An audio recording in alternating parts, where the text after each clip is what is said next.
दुष्टो मुक्तगणे निजाक्षरपदे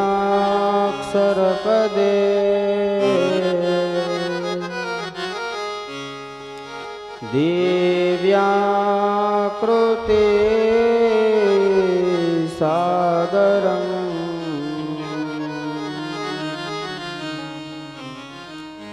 यो भक्तो प्रकटी बभूव दयया धर्माञ्जन श्रेयसे अत्रोन्मूलयितुं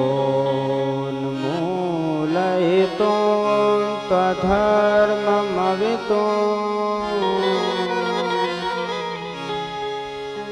साधुश्च धर्मं शुभम्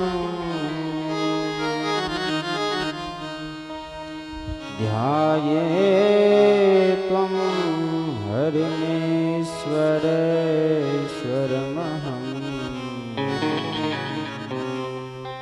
सद्बुद्धिदं सर्वदा सद्बुद्धिदं सर्वदा। ॐ अवतारिणे श्री स्वामिनारायणाय नमो नमः। ॐ अवतारिणे श्री हरिकृष्णाय नमो नमः। ॐ अवतारिणे श्री पूर्णपुरुषोत्तमाय नमो नमः। 2 મિનિટ ભગવાન શ્રી હરિનું અંતરમાં ચિંતન કરતા વંદુના પદનું ગાન કરીશું. વંદુ સહજાનંદ રસ રૂપ અનુપમ સારને રે લોલ. વંદુ સહજાનંદ રસ રૂપ અનુપમ સારને રે લોલ. જેને ભજતા છૂટે પદ કરે ભવ પાર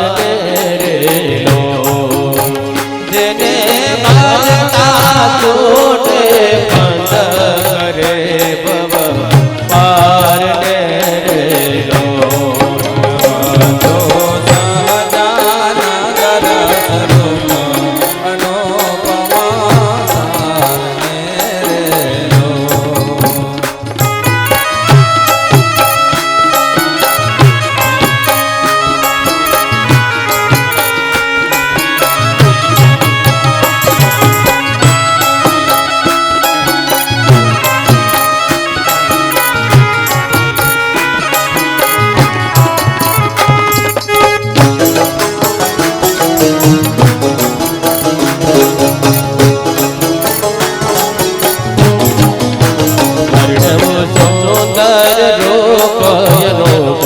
जुगल चरणे नमी रे लोल. वर्णवो सुंदर रूपायनो जुगल चरणे नमी रे लोल. नवसेक प्रेमा सकीना नाथ रमोर मार मेरे लोल. नवसेक प्रेमा सकीना नाथ रमोर मार मेरे लोल. वंदु सहजानंद रस रूप अनुपम सारने रे लोल. वंदु सहजानंद रस रूप अनुपम सारने रे लोल.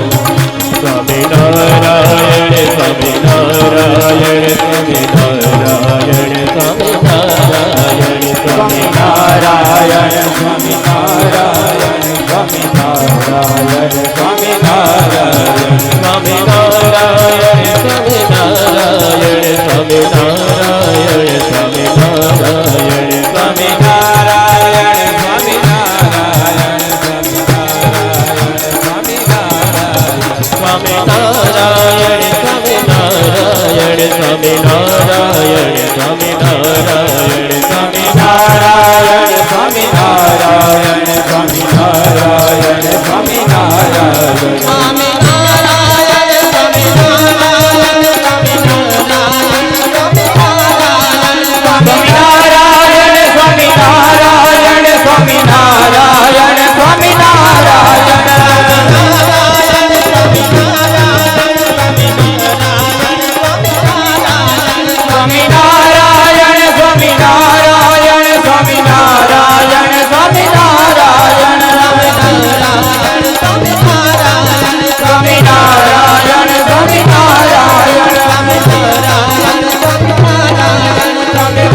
ઈષ્ટદેવ પરમ કૃપાળુ પરમાત્મા ભગવાન શ્રી સ્વામિનારાયણ,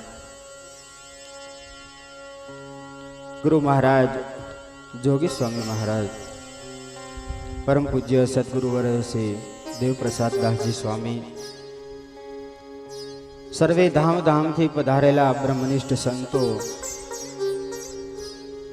સંહિતા પાઠી સંતો, સંગીત વૃંદ તેમજ શ્રીજી મહારાજના લાડીલા વાલા વાલા ભક્તજનો, જય શ્રી સ્વામિનારાયણ.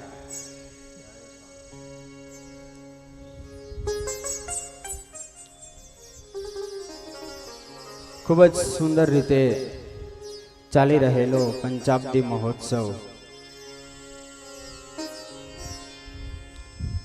એ પંચાબ્દી મહોત્સવનો આપણે 4 દિવસ થયા ખૂબ સારી રીતે લાભ લઈ રહ્યા છીએ. ત્યારે આપણી વચ્ચે ઘણા ધામધામથી સંતો પધારી આપણને દર્શનનું સુખ આપે, આપણને પોતાની અમૃત વાણીનું સુખ આપી રહ્યા છે. વહાલા ભક્તજનો, આવા સંતોનો સમાગમ, આવા સંતોના દર્શન, આવા સંતોનો યોગ એ કેટલાય જન્મના પુણ્ય ઉદય થાય ત્યારે થતો હોય છે. આજે આપને ઘનશ્યામ મહારાજની કૃપાથી સહેજે સહેજે થઈ રહ્યો છે.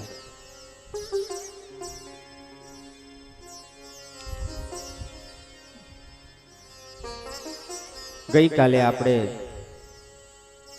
મહારાજના નામકરણ સંસ્કારની કથાનું શ્રવણ કર્યું હતું. ખૂબ સુંદર રીતે રાસોત્સવ કર્યો. સુરત મુનિ કહે છે, હે પ્રતાપસિંહ રાજન, આજે માર્કંડેય મુનિને ધર્મપિતા કહે, હે માર્કંડેય ઋષિ, મારા પુત્રનું ભવિષ્ય તો ભાંખો. એ માર્કંડેય ઋષિએ બાળ સ્વરૂપ ઘનશ્યામ મહારાજનું ભવિષ્ય ભાગ્યું છે.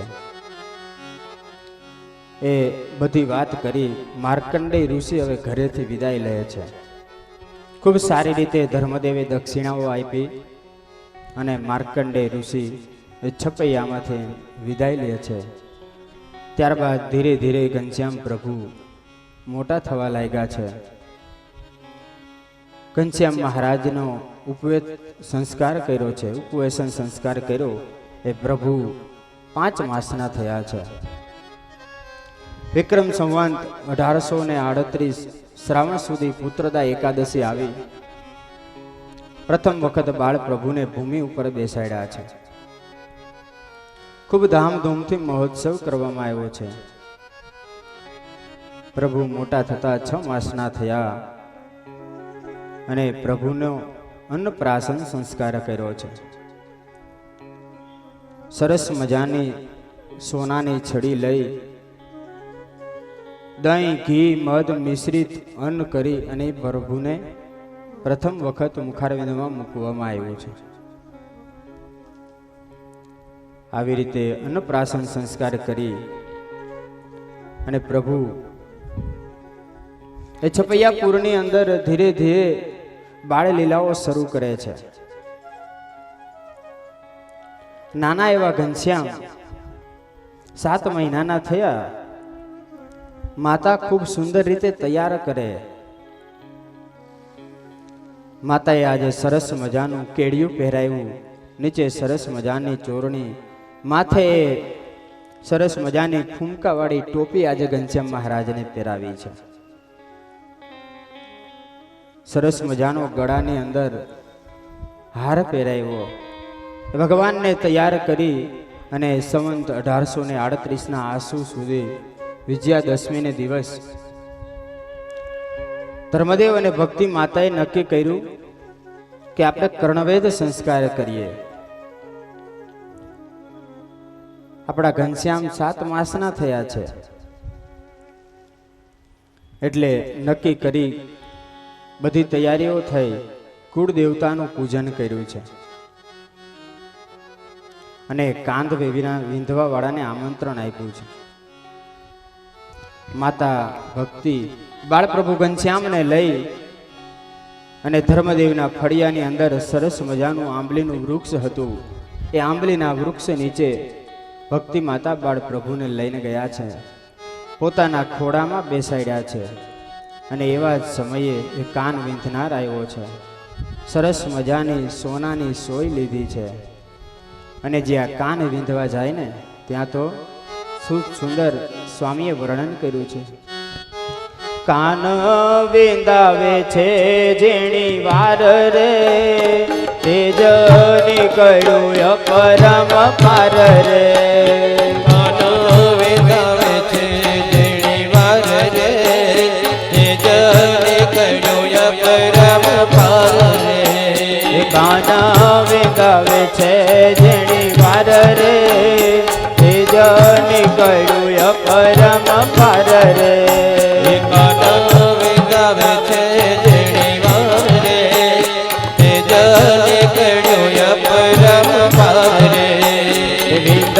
નારાની આંખો અંજાઈ રે, ભય પાયમો પાડી જીસ જાય રે. નારાની આંખો અંજાઈ રે, ભય પાયમો પાડી જીસ જાય રે. કાન વિંધનાર આવ્યો, અને જ્યાં કાન વિંધવા ગયો ને ત્યાં તો ભગવાનના શરીરમાંથી તેજ નીકળવા લાગ્યું છે. અને વિંધનારી આંખો અંજાઈ ગઈ, પ્રભુ જ દેખાતા બંધ થઈ ગયા, અદ્રશ્ય થઈ ગયા છે. અને નકરું તેજ તેજ દેખાવા લાગ્યું છે, અને ભય પામીને રાડો ચીસો નાખવા લાગ્યો છે. ત્યારે ભક્તિ માતા કહે છે, બેઠો છો છું, કાન વિંધો ને, હમણાં મારો લાલ નહીતર રડશે. પણ માતા, મારે કાન કેમ વિંધો? પ્રભુ દર્શન તો દેતા જ નથી, મને કાન પણ દેખાતો નથી, મારે કાન કેમ વિંધવો મૈયા? ત્યારે ઘનશ્યામ કહે છે, માં દીદી ગાડો આપો સાસુ કહીએ રે, ત્યારે તો કાન વિંધવા કહીએ રે. દીદી ગોળ આપો સાસુ કહીએ રે, ત્યારે તો કાન વિંધવા દઈએ રે. દીદી ગોળ આપો સાચું કહીએ રે, ત્યારે તો કાન વિંધવા કહીએ રે. દીદી ગોળ આપો સાચું કહીએ રે, ત્યારે તો કાન વિંધવા દઈએ રે. ઘનશ્યામ મહારાજ કહે, દીદી મને જો તમે ગોળ આપો ને તો કાન વિંધવા દઉં, નહીતર કાન ના વિંધવા દઉં. હવે આવી રીતના વેન લીધું, અને માતાએ તત્કાળ ગોળ મગાવ્યો છે, અને બાળ પ્રભુને ગોળ આપ્યો. એ પ્રભુ ગોળ જઈમાં પછી પોતાનું સર્વે તેજ ફરી પોતાના સ્વરૂપમાં સંકેલી લીધું, અને ત્યારબાદ પ્રભુએ કાન વિંધવા દીધો છે. પરંતુ આશ્ચર્ય એ છે, એ નાના એવા ઘનશ્યામ પ્રભુનો કાન વિંધો છતાં પણ એક પણ ચીસ પાડી નથી, રડ્યા પણ નથી. મંદ મંદ હાસ્ય કરે, અને ઓલો કાન વિંધનાર કાન વિંધે છે. પેલો કાન વિંધનાર તો આશ્ચર્ય પામી ગયો કે મૈયા, મેં ઘણાય નાના નાના બાળકોના કાન વિંધા છે, પરંતુ કોઈ એવો બાળક નહીં હોય કે એને ચીસ ન નાખી હોય, રેડ્યો ના હોય. આ તમારો ઘનશ્યામ તો કંઈક અલૌકિક પુરુષ હોય એવું લાગે છે. પછી તો એને પણ સમજાયું કે આ જરૂર પરમાત્માનો અવતાર છે. પ્રતિદિન પોતે દર્શન કરવા પણ આવવા લાગ્યો છે. ધીરે ધીરે ઘનશ્યામ પ્રભુ મોટા થવા લાગ્યા. એ ગોઠણિયા ભર ચાલતા શીખ્યા છે. સરસ મજાની માતાએ ચલન ગાડી લઈ દીધી છે. ક્યારેક ક્યારેક ટેકે ટેકે પણ ચાલે છે. પરંતુ આપણા ગૃહસ્થ જીવનમાં એક સરસ નિયમ છે કે બાળક નાનો હોય ને ત્યારથી આપણે એની પરીક્ષા કરવા ધારે. આજે માતા પિતાએ, ધર્મદેવ અને ભક્તિ માતાએ વિચાર કર્યો કે આપણો આ લાલો એ મોટો થઈને શું કરશે, એની વૃત્તિ પરીક્ષા કરીએ. એટલે ખૂબ જ સુંદર રીતે એની તૈયારી કરી. આને મનોવૈજ્ઞાનિક પરીક્ષા કહેવાય.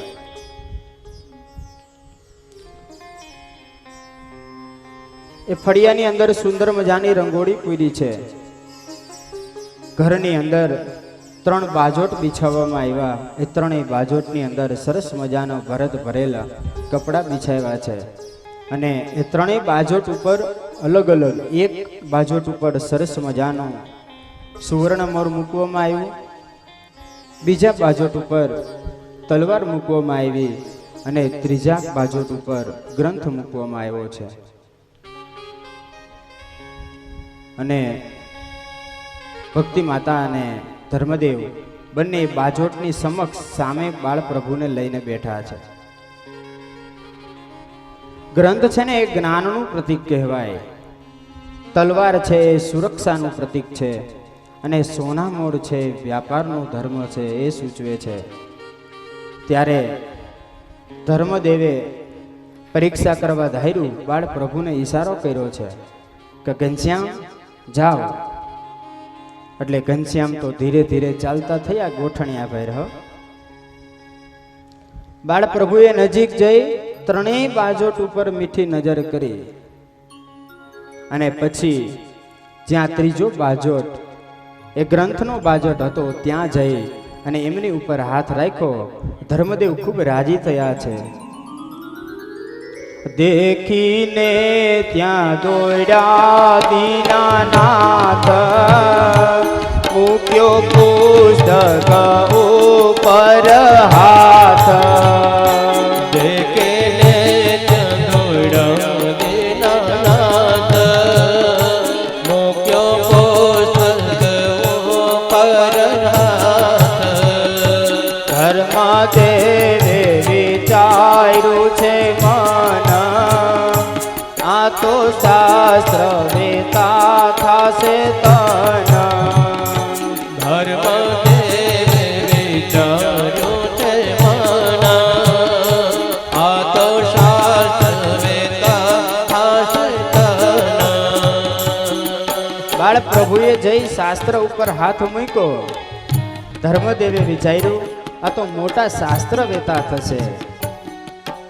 સત્તા અને સંપત્તિ કરતા જ્ઞાનને પ્રાધાન્ય આપ્યું છે આજે પ્રભુએ. વહાલા ભક્તજનો, કોઈ પણ રાજા હોય પરંતુ સાચું એ જો કોઈ પણ રાજ્ય ચાલતું હોય એમાં પણ શાસ્ત્રવેતા છે ને એ જ ખરેખર રાજા તરીકે હોય છે. એક જ્ઞાનીનું પ્રતીક છે. જો મહાન સમ્રાટ અશોક ચંદ્રગુપ્ત મૌર્ય થયા, એ ચંદ્રગુપ્ત થયા, અશોક થયા, પરંતુ એ જ્ઞાની, એ ચાણક્ય હતા, એ રાજ્ય ચલાવતા. એટલે શાસન તો કેવળ જ્ઞાની જ કરી શકે છે. એમ આજે માતા પિતાએ એમની ઉપર ખૂબ રાજીપો દર્શાવ્યો, કારણ કે પોતાનો વારસો જાળવ્યો છે ને.